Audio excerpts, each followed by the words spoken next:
具体的に戦略を持って構築する方法をお伝えしています。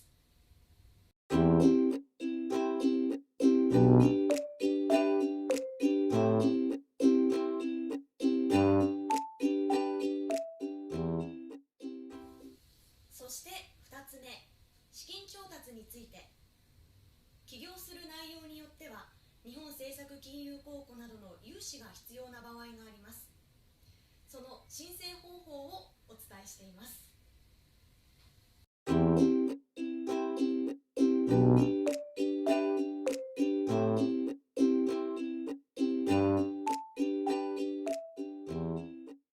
そして3つ目、集客について。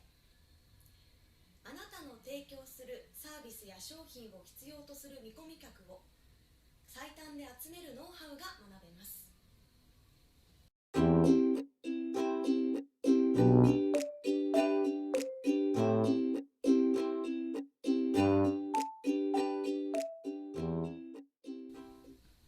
続いて4つ目、ビジネスアイデアをビジネスモデルに仕組み化する方法をセミナーにてお伝えしています。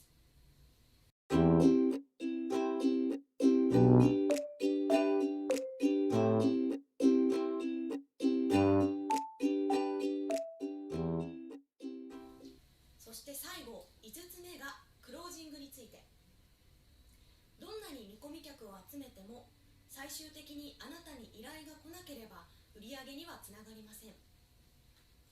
最後にあなたが見込み客にお願いしなくても見込み客からあなたにお願いしますと言ってもらえるように、クロージングに苦労しないビジネスストーリーを作るお手伝いをしています。